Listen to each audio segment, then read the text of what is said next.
એક સમયે ધબકતું કચ્છનું માંડવી બંદર આજે નામશેષ થવાના આરે છે। વિકાસની વાટ જોતો 440 વર્ષ જૂનો વહાણવટા ઉદ્યોગ મૃત્યુપાય બન્યો છે। કચ્છના માંડવીમાં આવેલા વહાણવટા ઉદ્યોગ વર્ષો જૂનો છે। એક સમયે માંડવી બંદરેથી 84 દેશો સાથે વેપાર થતો હતો। હજારો ટન માલસામાનની આયાત નિકાસ થતી હતી। તો હવે બંધ થતા લોકોની રોજી પણ છીનવાઈ રહી છે। આજે પણ કેટલાક પરિવારો વહાણવટા સાથે સંકળાયેલા છે, પરંતુ માંડવી બંદર ભાંગી પડતા વહાણ બનાવનારા પરિવારો પણ બેરોજગાર થયા છે। અને આજે જહાજ બને તો છે, પરંતુ તેની સંખ્યા વેઢે ગણી શકાય તેમ છે। લોકો કહી રહ્યા છે કે સ્થાનિક નેતાઓ જો રસ લઈને પ્રયાસ કરે તો માંડવીનો બંદર ઉદ્યોગ ફરી ધમધમે તેમ છે। જો ફરીથી માંડવી બંદર ધમધમે અને વહાણવટુ ઉદ્યોગ શરૂ થાય તો સરકારને મુન્દ્રા પોર્ટની જેમ જ માંડવી બંદર પરથી કરોડોની આવક પણ થાય।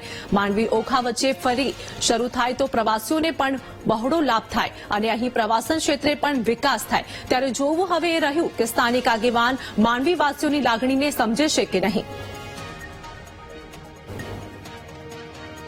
દેશોના વાટા લપતા હતા, અહીંયા એક્સપોર્ટ ઇમ્પોર્ટ થતો હતો। અત્યારે આ બંદર ઉપર કાગડા લપે છે, કોઈ વાણ અંદર આવી શકતો નથી। વાણની ચેનલ ખરાબ છે। અહીંયા ડ્રેજિંગ માટે 3.3 કરોડ રૂપિયા ફાળવ્યા હતા, એનો હજી સુધી કોઈ નિકાલ થયો નથી। વિરેન્દ્રસિંહ થઈ ગયા, હવે અનિરુદ્ધ દયા આવી ગયા, પણ હજી સુધી વાણવાળા માટે કઈ કામ કરેલ નથી। અને આ જહાજવાળામાં હવે ભંગાણવાળો થઈ ગયો છે। માંડવીમાં પેલે વાણ રાખવાની જગ્યા નથી, આજે વાણ એકાદો બેકાદો બને છે, તે પણ આ 5-6 વર્ષ લાગી જાય છે, કારણ કે સરકાર લોન આપતી નથી, બેંક વાળા પણ લોન આપતા નથી, અને આ પોતાની કમાણી એ વાણ બનાવે છે। અને એ વાણો હજી સુધી કોઈ પણ આ ચેનલમાં ખાલી એમટી આવતા નથી। અંદર બંદરમાં ભરેલા વાળ તો ઠીક છે, મુન્દ્રા બંદરમાં કરોડો રૂપિયાનો મૂલ્યમાં મળે છે સરકારને, તેમ છતાં પણ હજી 13 વર્ષ થયા અહીંયા ડ્રેજિંગ થતું નથી। 84 દેશોના વાવટા અહીંયા લગતા હતા, અને ત્યારે આ એક જેને કહેવાય કે જહાજ દલાલી હતી આ ઐતિહાસિક બંદર ઉપર। અત્યારે આ બંદરની અવદશા એકદમ થઈ છે, અને સરકારી રીતે પણ કોઈ સપોર્ટ અમને પ્રાપ્ત નથી।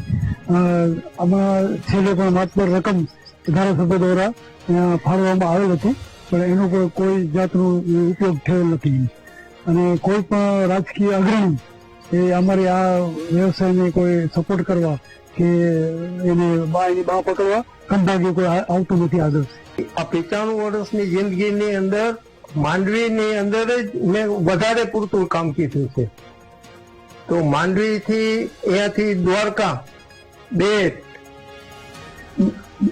ઘણી જાતના મંદિરો આવે છે સામે કિનારે। હવે સામે કિનારે માંડવીથી આગળ આજથી 25-30 વર્ષ પહેલાની વાત કરું તો અહીંયાથી બોટો હાલતી। બોટો એટલે મછવા, એ મછવા એક પેસેન્જરના 2 રૂપિયા ટિકિટ હોય। હવે 2 રૂપિયા ટિકિટ એટલે દ્વારકાના દર્શન કરી એક દી જાય, બીજે દી પાછા અહીંયા હાલી આવે, રાજી ખુશીથી, કોઈ જાતની તકલીફ વગર। બંદરીય નગરી માંડવી શહેર એક સમયે 84 દેશના વાવટા ફરકતા હતા। વહાણવટા ઉદ્યોગ વિશ્વ ફલક પર હતો, પણ હાલના સમયે માંડવી બંદર વિકાસ માટે ઝંખી રહ્યો છે।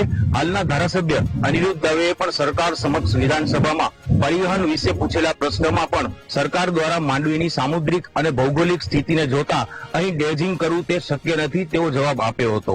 એટલે કે માંડવીનું બંદર છે હાલમાં વિકાસ ઝંખી રહ્યો છે। અંકુર ભટ્ટ, વીટીવી ન્યૂઝ, માંડવી, કચ્છ।